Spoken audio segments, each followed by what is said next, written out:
We're going to begin this hour with NASA planning to launch its Artemis 1 moon mission this Saturday. We're taking a look back at a key moment in the history of the space program. Ed Dwight Jr. was almost the first black astronaut in space. He was selected by President John F. Kennedy to join the astronaut program, but was not ultimately picked for the famed 1969 Apollo mission to the moon. So you may be wondering, like I was, why are we doing a story about someone who almost was? Well, national correspondent Jericka Duncan spoke with Mr. Dwight about how that changed his life and his mission.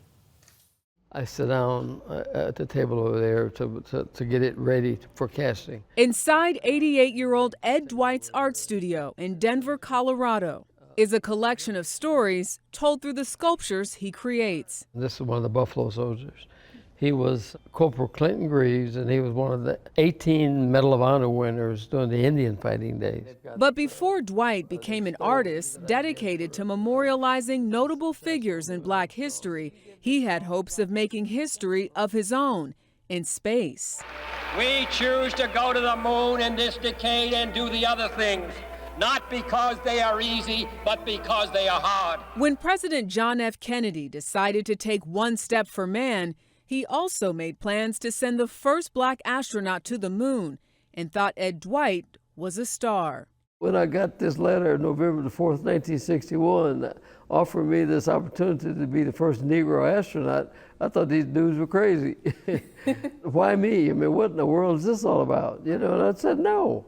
I mean, my first reaction to it was, that's the nuttiest thing I ever heard. At the time, Dwight was a 27-year-old Air Force pilot who had to be convinced to take the leap. I consulted my mother, and my mother's telling me about all this stuff that I could do as a symbol, and think of you know, all the kids, you'll get excited. Your mother tells you this is bigger than you. This is you representing African Americans. Exactly. This is definitely a sign of progress for the Negro in the country. As the first African American astronaut candidate, Dwight was considered a source of pride within the black community. He toured the country promoting his newfound journey, but when he returned to the space program, he faced a new frontier of opposition. So all these white folks that I'm dealing with, I mean, my peers and the leadership was just horrified at the idea and the president appointing me to this position. You were known as the Kennedy boy. Yeah, I was the Kennedy boy. After 4 years of intense training, NASA decided Dwight did not have what it took to be an astronaut. The man, dubbed Kennedy's boy, was quickly brought down to earth. Why aren't you an astronaut now? Well, I couldn't begin to tell you.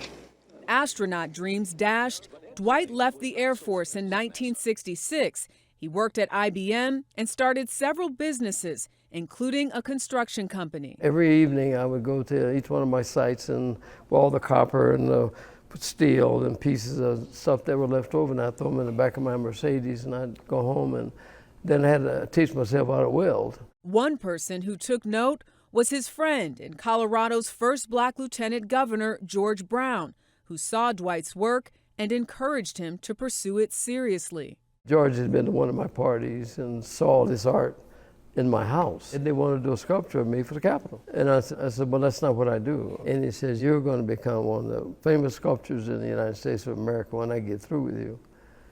And I laughed at him. I said, George, you are full of stuff. Since then, Dwight has created nearly 20,000 gallery pieces and more than 130 memorials across the country, honoring those hidden figures of black history.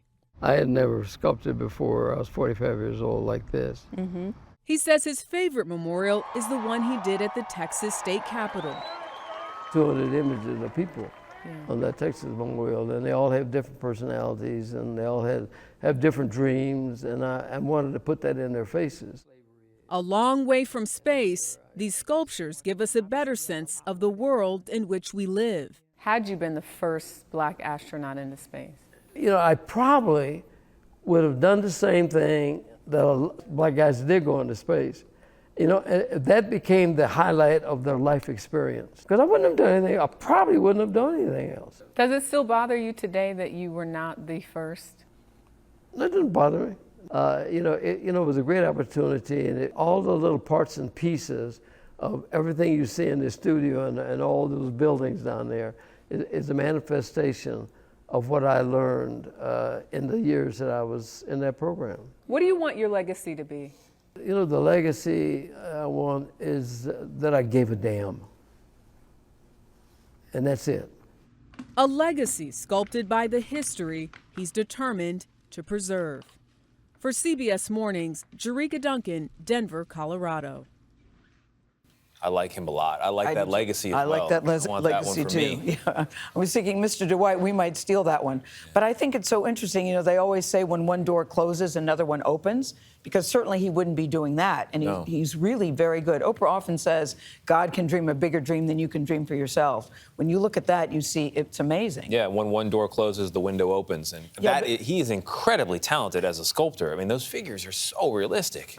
Absolutely true. But, you know, Tony, when you get rejected that way, you're not thinking, oh, something better's coming along. It's No, still a very big blow. I'm sure there were some low moments there after but the it worked astronaut out program. okay. It worked out just Nicely fine. done. And by the way, it wasn't mentioned in the piece, but he's been married for 56 years. That is I like also that. a heck of an accomplishment. I like that. I like it as well.